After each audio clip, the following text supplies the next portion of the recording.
जय हिंद स्टूडेंट्स। तो आज जो है हम लोग इंग्लिश के चैप्टर 18 में पढ़ेंगे फ्री एज अ बर्ड। तो इसमें जो है एक चैप्टर है, इसके एक लड़की रहती है, वो बर्ड्स को बहुत प्यार करती है और उनको केज में नहीं देख सकती, पिंजरे में नहीं देख सकती और उनको आज़ाद करती है। तो देखते हैं क्या है इस लेसन में। What would you do if you saw a cage full of birds? Would you buy the birds and set them free? That is lovely thought, but do not do it. It does not work, and it would be responsible thing. It would not be responsible thing to do. तो अगर क्या होगा, अगर आप कोई पिंजरा देखेंगे birds से भरा हुआ, तो उसको क्या करेंगे, उसको बाय कर लेंगे, खरीद लेंगे और उसको आज़ाद कर देंगे जो उसमें चिड़िया रहेंगी।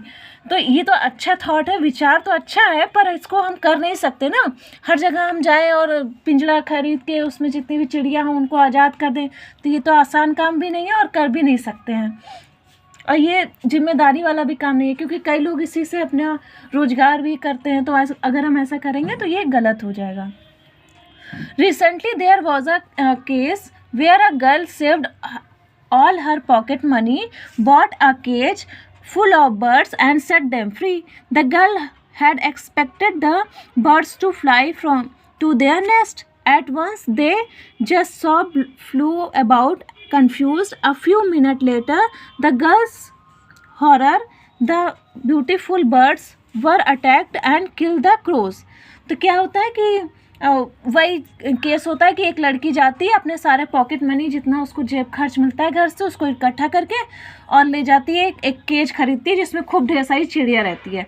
तो वो उसको ले जाती है और उसके बाद उसको खोल देती है और जितनी भी चिड़िया रहती हैं उसमें से निकल के उड़ जाती हैं, आज़ाद हो जाती हैं। पर जो वो एक्सपेक्ट की रहती है, यानी कि जो उसकी आशा रहती है कि मैं इसको अगर उड़ा दूंगी तो ये अपने अपने घोंसले में चले जाएंगी, पर ऐसा नहीं होता। क्योंकि उनके तो घोंसला ही नहीं रहता है। क्यों, जब से पैदा हुई रहती तब से वो केज में ही रहती, पिंजरे में ही रहती, तो उनका घर कहाँ से होगा। तो थोड़ी देर तो उड़ते हैं, उनको अच्छा लगता है, पर उसके बाद वो कंफ्यूज हो जाते हैं कि जाएं कहाँ। फिर जो है कुछ देर बाद होता है कि बहुत ही भयानक दृश्य होता है, जिसमें कि क्या होता है कि जितनी भी सुंदर बर्ड्स होती हैं उनको मार दिया जाता है। किसके द्वारा? एक क्रो आता है, कौवा आता है, उनके ऊपर अटैक करता है और वो सारे मर जाती हैं। This is not the rational way to release caged birds. All birds have their natural food and particular place in nature where they live. Every living being has its niche in the environment. Unless a bird is released within that natural area, it will not know what to do.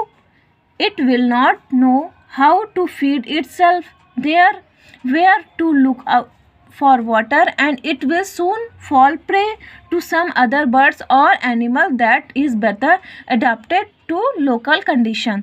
तो क्या होता है कि अब उसको तो पता नहीं है कि क्या करना है, तो ये सही तरीका नहीं हुआ कि हम ऐसे उसको चिड़िया को लाएं, उसके पिंजरे से आज़ाद कर दें। तो उसमें क्या होगा, उसको, क्योंकि हर पक्षी के लिए, हर जानवर के लिए, हर प्राणी के लिए एक जगह बनी हुई है, नेचुरल, वो प्राकृतिक बनी हुई है। तो उसमें अगर वो रहेगा तभी तो वो अपना खाना पीना, जो भी रहना सहना सब कुछ कर पाएगा। नहीं अगर उसको पता रहेगा, अब पिंजरे से उसको आज़ाद किया गया, उसको पता ही नहीं कि उसको कहाँ जाना है, कहाँ रहना है, क्या करना है, तो इसकी वजह से वो क्या हुआ, क्रो आके उसको मार दिया, या फिर कोई और जानवर आके मार सकता था। तो ये क्या होता है कि सबके लिए नेचर ने एक जगह बनाई हुई है जहाँ पे वो रह सकते हैं। तो हम जब भी ऐसा करें तो उसको नेचुरल एरिया में ले जाएं, जहाँ पे उसको पता हो कि उसको करना क्या है, कहाँ खाना खाना है, कहाँ उसको पानी मिलेगा, कहाँ वो रहेगा। नहीं तो ऐसा होगा कि हाँ, एक दिन कोई चिड़िया आएगी बड़ी, उससे जो उससे ज़्यादा ताकतवर होगी, या कोई जानवर आएगा उसको काट के खा जाएगा, उसकी जान चली जाएगी। Thank you.